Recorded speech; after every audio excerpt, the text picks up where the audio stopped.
श्री राधे राधे। भक्तों, आप लोग श्रवण कर रहे थे महान भगवत भक्ता संत माता माँ मणि की चरित्र की बात। माँ मणि की चरितावली प्रभु की कृपा से आपको सुनाई जा रही थी। भक्तों, वे कलकत्ता में, जगन्नाथपुरी में और श्री वृंदावन धाम में, अधिकतर ये 3 जगह रही। मैं आपको सुना रहा था वृंदावन वास उनका जब हुआ उस समय की बात। उनको जो अनुभव होता था गुरुदेव की कृपा से, उसको वो लिखती थी, क्योंकि उनको कहा गया था ऐसा कि तुम लिख लिया करो। वो अपने विषय में बताती हैं कि मेरी पढ़ाई लिखाई कोई खास नहीं थी, बंगला का भी थोड़ा ही ज्ञान था, लेकिन फिर भी गुरु कृपा से, भगवत कृपा से कठिन से कठिन संस्कृत स्तोत्र और शास्त्र आलोचना आज सब लिख लेती थी। वो कहती कि मैं स्वयं नहीं जानती, और इतना लिखा कि भक्त लोगों के लिए एक बहुमूल्य वस्तु हो गई। हो बंगला में ही लिखा था। और वृंदावन में रहते समय श्री राधा कृष्ण की लीलाओं के दर्शन जो उन्होंने किए, वो भी उन्होंने गुरु आज्ञा से लिखा था बंगला में। और भक्त लोगों को वो भी प्राप्त हुआ। गोसाई जी अर्थात विजय कृष्ण गोस्वामी और गुरु भाई श्रीमान विभूत के अनुरोध से वो लीला और उपदेश भी लिखना उन्होंने प्रारंभ किया। और भगवान की कृपा से वो भी कभी शायद भक्तों को सुलभ हो सकेगा, बंगला में ही लिखा उन्होंने। वो कहती हैं कि मैंने कल्पना भी नहीं किया था कि ये सब प्रभु मुझसे लिखवाएंगे, जो दिखाएंगे लिखवाएंगे। और पहले तो उन्होंने कह दिया कि नहीं, इसको किसी के लिए नहीं, ये केवल मेरे पास रहेगा। लेकिन भक्तों के आग्रह से फिर भक्तों को प्राप्त हुआ। और वो सोचती थी कि पता नहीं कोई मानेगा इसको सही कि सत्य नहीं मानेगा, कहीं झूठा तो न मान लेगा। अब भगवान की लीला को कोई झूठी माने तब तो गलत हो जाएगा। इसलिए वो किसी को दिखाना नहीं चाहती थी कि जो लिखा मैं दिखाऊंगी नहीं। लेकिन भक्तों ने कहा कि नहीं, हम लोगों को अविश्वास नहीं होगा, आप दिखाइए। तब उन्होंने भक्तों को दिखाया था। और गोसाई जी ने कहा कि देखो, इस युग में असली वस्तु की जगह नकली का आदर विशेष रूप से किया जाता है। बहुत से धर्मध्वजी लोगों ने नाना रूप समयोपयोगी प्रलोभन के साथ अपने अपने धर्म मजहब भी चला लिए। और प्रलोभन देख करके लोग उनके पास भी खींचे चले गए। सच्चाई को समझना जनता के लिए मुश्किल हो जाता है। महाप्रभु के पवित्र धर्म का लोग मनमानी रूप से प्रचार करने लगे। उनके त्याग वैराग्य का आदर्श पालन करना तो दूर, उन्होंने जिन जिन विषयों का निषेध किया था उनमें ही आसक्त हो गए। चैतन्य महाप्रभु ने जीवन में जिन जिन चीजों से दूर रहने को कहा, उन्हीं दूर रहने वाली चीजों के लिए जो कहा गया, उन्हीं लोगों चीजों को आसक्त होकर के लोगों ने अपना लिया अपने पास और कह दिया कि हम चैतन्य महाप्रभु हैं, या तो चैतन्य महाप्रभु की शक्ति हैं या कलावतार हैं, ऐसा अपने को बता दिया। और भक्तों, इसीलिए इन महापुरुषों ने बहुत छिपाया, सबको प्रकट करके दिखाया नहीं गया जो लिखी थी। एक दिन ठाकुरानी योग माया देवी ने कहा, जो विजय कृष्ण गोस्वामी की धर्म पत्नी थी, योगिनी थी वो माता, साधारण नहीं थी वो। उन्होंने बात किया मणि माता से।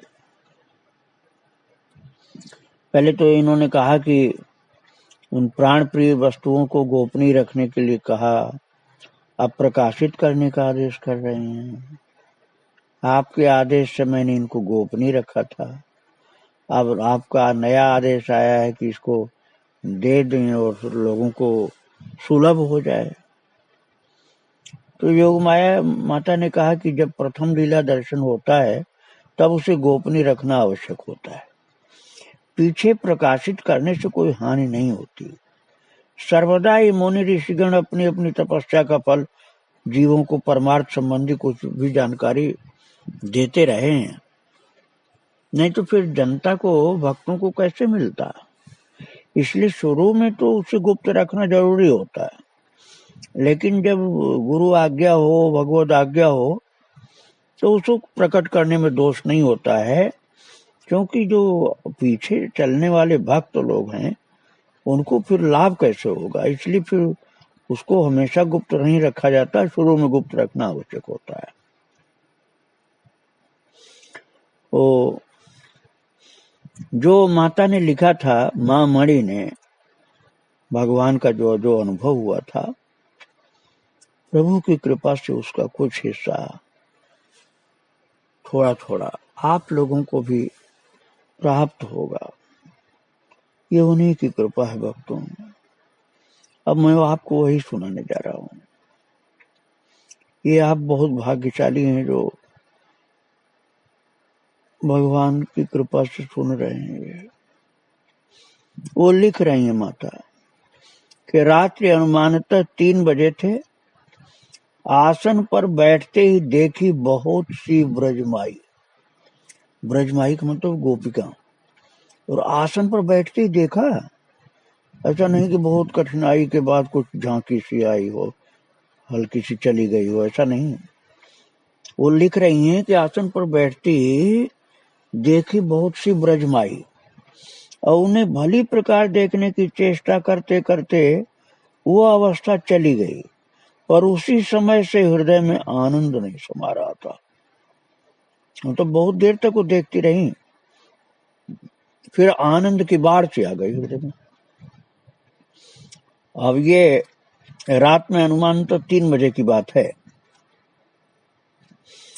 और 9 बजे नाम की कृपा हुई, नाम में डूब गई। उसी अवस्था में आए कुछ ब्रज बालक और बोले, अपने गोपाल को दो, उसे गोष्ठ में ले जाएंगे। गोष्ठ का मतलब भक्तों होता है गौशाला। तो अब मैं इसलिए बता देता हूँ कि सभी भोले भक्त भी ऐसे होते हैं जिनको नहीं पता रहता है। विद्वानों को तो सब पता है, लेकिन सरल स्वभाव के भक्तों के लिए बोल देता हूँ। तो ये माता मणि कहती हैं कि मैंने कहा कि आज सवेरे से उसने केवल थोड़ा शरबत पिया है, कुछ खाया नहीं है, कैसे तुम्हारे साथ भेज दूं। तो बालक जो गोपाल को लेने के लिए बोल रहा है, वो कहा कि चिंता नहीं माँ, माँ यशोदा ने हमारे आंचल में बहुत सा नवनीत बांध दिया है, अर्थात मक्खन दिया है, हम गोपाल को खिलाएंगे। अभी दैवी लीला है भक्तों, जो माँ मणि के साथ घटित हुई थी, वो लीला बता रहा हूं आपको। तब गोपाल माँ मणि के गले में बांह डालकर कहने लगा, माँ जाने दो न, मैंने गोपाल को अनुमति दे दी। माँ मणि कहती मैंने गोपाल को अनुमति दे दी, वो चला गया। तब मेरी अवस्था बदल गई, मैंने देखा कि आसन पर बैठी नाम जप रही हूँ। अब नाम जप करते समय ही सारी लीला हो गई भगवान की। ऐसी कृपा भगवान की इनके ऊपर हुई थी भक्तों। जब माँ मणि को विजय कृष्ण गोस्वामी जी के दर्शन होते दर्शन उनको हो जाता था, जबकि वहां वो सामने थे नहीं, और उनसे कथा वार्ता होती तो गोसाई जी की पत्नी श्री माता ठाकुरानी उनके साथ होती। भगवान ने ऐसी शक्ति दिया था, ऐसी भक्ति दिया था कि इनको ये सब दर्शन प्राप्त हो जाता था। भक्तों, अभी जो मैं सुना रहा था वो एक दिन की लीला मैंने सुनाया। इसी तरह से एक दिन की बात वो फिर लिख रही हैं कि प्रातः लगभग 7 बजे होंगे, आसन पर बैठ करके नाम करते करते तंद्रा की सी अवस्था में देखती हूँ कि 10-12 गोपियां अपनी अपनी पीतल की गगरियां घाट पर रख करके इधर उधर घूम रही हैं। ये श्री वृंदावन धाम में है, इनको दर्शन जो मिला है। श्री वृंदावन धाम उस समय आज के जैसा शहर नहीं था, जब की बातें हैं उस समय शहर नहीं था वृंदावन, अधिकतर जंगल था। थोड़े से जो ककैया ईंट के, पतली ईंट के, लखावरी ईंट बोलते हैं, उसके निर्माण बहुत खोजने पर अब मिलते हैं कहीं कहीं, वही थे हल्के फुल्के। नहीं तो झोपड़ी बहुत विरक्त संतों की थी। बाजार आदि तो बहुत नाम मात्र का ही था, बहुत कम। तो वो बता रही हैं कि प्रातः 7 बजे होंगे और आसन पर बैठ करके नाम करते करते तंद्रा की सी अवस्था में देखती हैं कि 10-12 गोपियां अपनी अपनी पीतल की गगरियां घाट पर रखकर इधर उधर घूम रही हैं, और उनके दर्शन छाया की तरह हुए। और उसके पश्चात देखा श्री गोसाई जी, माता ठाकुरानी योग माया देवी और गुरुदेव को। माता ठाकुरानी और गोसाई जी बैठे हैं, गुरुदेव खड़े हैं। गुरुदेव जो थे इनके, वो विजय कृष्ण गोस्वामी जी के शिष्य थे, मैं आपको सुना चुका हूँ। उसी समय एक 7-8 वर्ष का श्याम वर्ण का अति सुंदर एक बालक, जिसके हाथ में बंसी और माथे पर चूड़ा और जो हल्दी के रंग के कपड़े पहने था, ये माता मणि लिख रही कि मेरे पास आके खड़ा हो गया और मेरी ओर देखकर मृदु मृदु हंसने लगा। और मैं उसको देख करके आनंद विभोर होकर पूछ बैठी, यहाँ कहीं बना बनाया प्रसाद मिल सकता है जिसे खाकर मैं रह सकूं? तो उसने कहा क्यों नहीं, खूब मिलेगा, खूब मिलेगा। ऐसा उन्होंने पूछा तो जवाब भी मिला। और दोपहर में गोविंद जी के मंदिर का एक पुजारी आकर बोला, आप क्या गोविंद जी का प्रसाद लेंगे? अब गोविंद देव का मंदिर भक्तों रंगनाथ जी मंदिर के सामने बहुत प्राचीन मंदिर है, बहुत प्राचीन मंदिर है। चैतन्य महाप्रभु के शिष्य ने बनवाया था। तो गोविंद देव जी तो अब नहीं है उसमें, गोविंद देव जी जयपुर में हैं। तो दोपहर में गोविंद देव का मंदिर के पुजारी बोला आकर कि आप क्या गोविंद देव जी का प्रसाद लेंगे? तो मणि माता कहती है कि मैंने कहा लूंगी। वो प्रसाद दे गया, 5 रोटी और दाल तरकारी।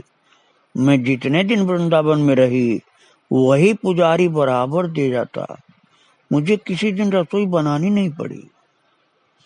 अब सोचो भक्तों, उस समय माता का कोई उस मंदिर से परिचय नहीं था, जान पहचान नहीं थी, न किसी से कहलवाया था, न कोई संपर्क करके वो पुजारी जी को बताया। और पुजारी जी इतने खास मंदिर के पुजारी उस माता के पास जाकर के भोजन दे आते थे चुपचाप।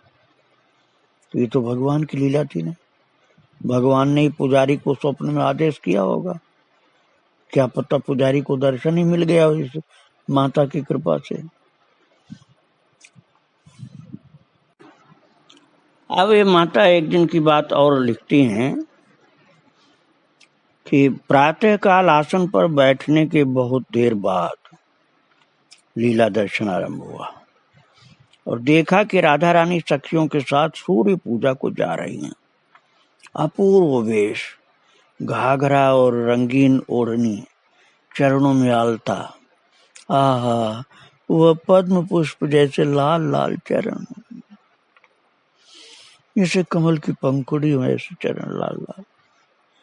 और अब भी वो देव दुर्लभ दोनों चरण मेरे मानस पटल पर शोभायमान है।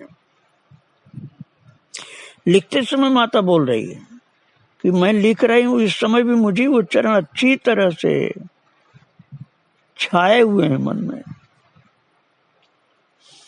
और राधा रानी के हाथ में फूलों से भरी थाली, सब नृत्य करते करते जा रही हैं। वहां डला भर बहुत से पद्म फूल हैं कमल के। गोसाई जी और माता ठकुरानी दोनों आसन पर विराजमान हैं। पास में श्री गुरुदेव और माँ जननी अर्थात गुरु पत्नी खड़ी हैं। और मुझसे सखियों ने कहा, ये माँ मणि कह रही हैं, माँ मणि कह रही हैं कि मुझसे सखियों ने कहा ये फूल सबके चरणों में दो। तो बोलती माता कि मैं आनंद पूर्वक कमल के फूल सबके चरणों में रखने लगी। तब सखियों ने कहा, आज से तुम्हें सेवा का अधिकार प्राप्त हो गया। संध्या काल आसन पर बैठने की बहुत देर बाद देखा एक महात्मा को जो गेरुआ वस्त्र धारण किए थे। उनके सिर के बाल चूड़ा की तरह बंधे हुए थे। माता कहती हैं कि वो मुझे लेकर बहुत ऊपर उठ गए, एक ऐसे स्थान पर ले गए जहां बहुत से साधु मुनि ऋषि बैठे ध्यान कर रहे थे। उन्होंने कहा, देखो ये तपोलोक है, यहाँ कोई आ नहीं सकता। गोसाई जी ने तुम्हारे ऊपर कृपा करके मुझे आदेश दिया है तुम्हें दिखा देने का। महाराज कितनी शक्ति थी विजय कृष्ण गोस्वामी की। उनके आदेश पर दैवी शक्ति ने उनको दिखाया तपोलोक को। और वो कहती हैं कि मैंने देखा पर बहुत उत्साह के साथ नहीं, क्योंकि सवेरे के लीला दर्शन के बाद से मन आनंद से भरपूर था और कुछ भी देखने का मन नहीं हो रहा था। फिर भी मुझे दिखाया गया। एक दिन की लीला ऐसा लिखती हूँ। और एक दिन की लीला लिखते हैं कि संध्या समय आसन पर बैठकर नाम कर रही थी। अब आप भक्त लोग समझ लो कि नाम करने का कितना, नाम जप करने का कितना महत्व है। ये माता लिख रही है कि संध्या समय आसन पर बैठकर नाम जप कर रही थी। वही गेरुआ वस्त्रधारी महात्मा आए और मुझे लेकर ऊपर उठे और एक स्थान पर ले जाकर बोले, देखो ये ब्रह्मलोक है।